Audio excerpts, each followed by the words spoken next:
Sir నమస్కారం sir. నమస్తే అండి.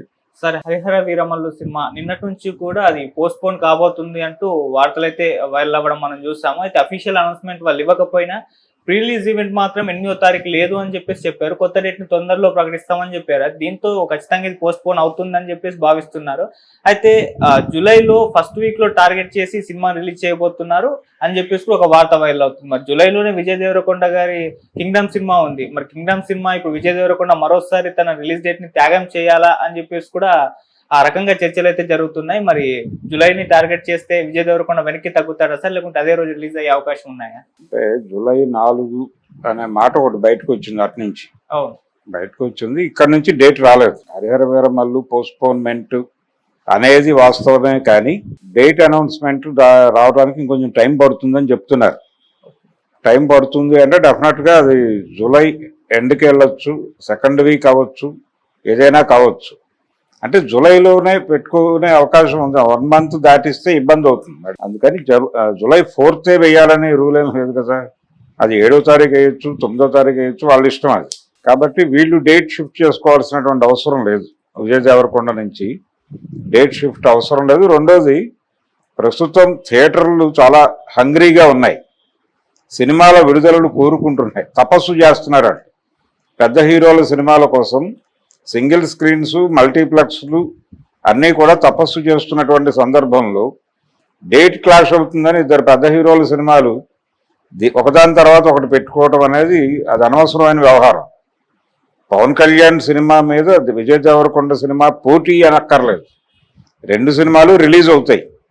ఇంతకుముందు అలా రిలీజ్ అయిన సందర్భాలు అనేకం ఉన్నాయి. ఒకే డేట్న 5 హీరోల సినిమాలు విడుదలైన రోజులు కూడా ఉన్నాయి.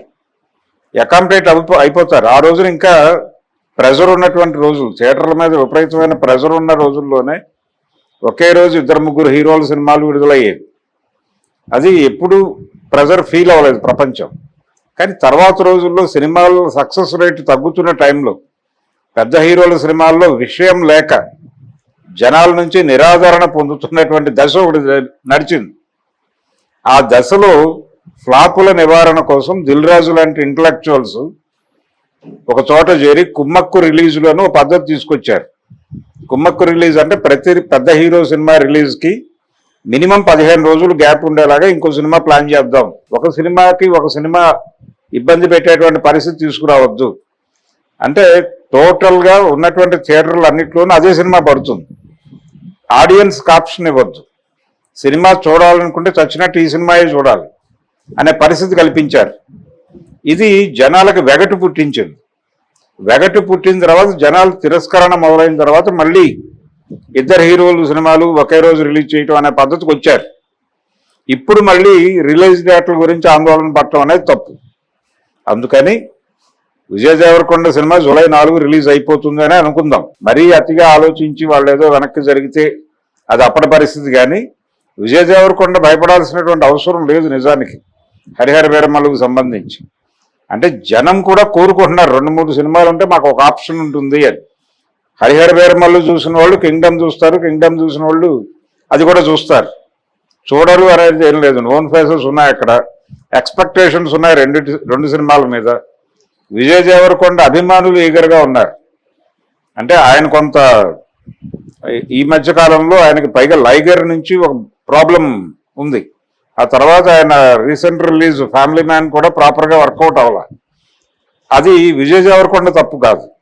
నటుడిగా అతను ఫెయిల్ అయిన సందర్భం లేదు. కానీ అతనితో ఏ తరహా కథతో వెళ్ళాలి అనే విషయంలో డైరెక్టర్లలో ఇంకా తడబాటు నడుస్తోంది. విజయ్ దేవరకొండని ప్రాపర్గా వాడుకున్నటువంటి డైరెక్టర్లు అయితే వాళ్ళిద్దరే, సందీప్ అలాగే భాస్కర్. వాళ్ళిద్దరు ఆ పెళ్లి చూపులు తర్వాత అర్జున్ రెడ్డి 2 సినిమాలు నటుడిగా అతని స్థాయి ఏమిటో ప్రపంచానికి చెప్పేసినాయి. ఆ తర్వాత ఆ రేంజ్ స్క్రిప్ట్లు పడలేదు అతనికి. పడితే వర్కౌట్ అవుతుంది. అలాగే ఎంటర్టైనింగ్గా ఉండేటువంటి సబ్జెక్టులు కూడా అతను బాగా హ్యాండిల్ చేయగలడు. నిజానికి నారా రోహిత్ చేయాల్సిన సినిమా అది 'గీత గోవిందం'. అది అనుకోకుండా విజయ్ దేవరకొండకు వచ్చిన సందర్భంగా దాన్ని నిలబెట్టాడు. నిజానికి ఆ సినిమా ఆ రేంజ్ సక్సెస్ కొట్టడం వెనకాల విజయ్ దేవరకొండ కృషి ఉంది. ఆ తర్వాత మళ్ళీ ప్రాపర్ స్క్రిప్ట్లు పడలేదు ఆయనకి. అంతా గందరగోళం కథలే నడిచినాయి. అందుకని నటుడిగా అతను ఫెయిల్ కాలేదు. కానీ అతను అతను ఎంపిక చేసుకుంటున్నటువంటి సబ్జెక్టులు, అలాగే అతన్ని చూస్ చేసుకున్నటువంటి డైరెక్టర్లు అతన్ని వాడుకోవడంలో విఫలమయ్యారు తప్ప అతను నటుడిగా ఫెయిల్ అవ్వలేదు. డైరెక్టర్ ఏం కోరుకున్నాడో దాన్ని 100% డెలివరీ చేయడానికి తన వంతు కృషి తాను చేస్తూనే వచ్చాడు. లైగర్ సినిమాలో కూడా తను 100% మనసు పెట్టి చేసిన సినిమానే. కాకపోతే పూరి జగన్నాథ్ గారి ధోరణి వలన ఆ సినిమా అలాంటి రిజల్ట్ ఇచ్చింది. ఇది పక్కన పెట్టేస్తే ఇప్పుడు విజయ్ దేవరకొండ అభిమానులు విజయ్ దేవరకొండ సినిమా బాగుంటే చూద్దాం అనుకునే వాళ్ళు కింగ్డమ్ సినిమాకి వెళ్ళిపోతారు. అది చూసిన తర్వాత ఇమ్మీడియట్ గా వెళ్ళి హరిహర వీరమల్లు చూస్తారు. పవన్ కళ్యాణ్కి ఒక కల్ట్ ఫ్యాన్ బేస్ ఉంది. వాళ్ళు 3-4 రోజులు ఆ సినిమాని పోషిస్తారు, ఇంకొకళ్ళని రానివారు కూడా ఆ ఏరియాకి. కాబట్టి ఆ టైంలో కింగ్డమ్ నడిచిపోతుంది. కింగ్డమ్ దీని గురించి పోస్ట్పోన్ చేసుకోవాల్సినటువంటి అవసరం ఏ పరిస్థితుల్లోనూ లేదు. 2 సినిమాలు ఒకే రోజు విడుదలైతే అంతకంటే సెలబ్రేషన్ లేదు. ఇండస్ట్రీకి కాదు, థియేటర్లన్నీ సెలబ్రేషన్ కోసం వెయిట్ చేస్తున్నాయి. వాళ్ళ కోరిక ఒకటే, సింగిల్ స్క్రీన్స్ కోరిక ఏంటంటే సంవత్సరానికి కనీసం ప్రతి నెల ఒక పెద్ద హీరో సినిమా ఉండేటట్టు చూడండి.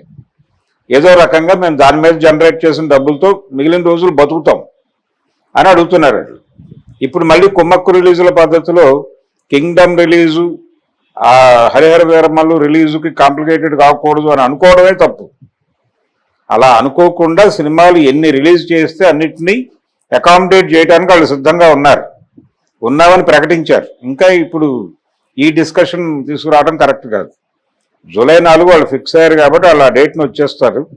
కావాలంటే హరిహర వీరమల్లు కూడా జూలై 4 వేసుకున్నా వీళ్ళకి వచ్చిన నష్టం ఏం లేదు. డెఫినెట్గా వర్కౌట్ అవుతుంది. అది అంటే ఆగస్టులో ఇంకా కొంచెం పోటీ పెరుగుతుంది. అందుకని జూలైలో క్లియర్ చేసేసుకుని వెళ్ళిపోతే ఆయనకి మంచిదే, హరిహర వీరమల్లుకి కూడా మంచిదే. రెండోది ఏఎం రత్నం గారు చాలా సఫికేటివ్ దీనిలో ఉన్నాడు. ఆయన రాజకీయ సన్యాసం లాగా సినిమా సన్యాసం అని ప్రకటించాడు ఆయన. ఈ సినిమా పార్ట్ 2 రిలీజ్ అయిన తర్వాత నేను ఇంకా సినిమా రంగంలో ఉండను, నేను పూర్తిగా జనసేనకే నా జీవితం అంకితం అనే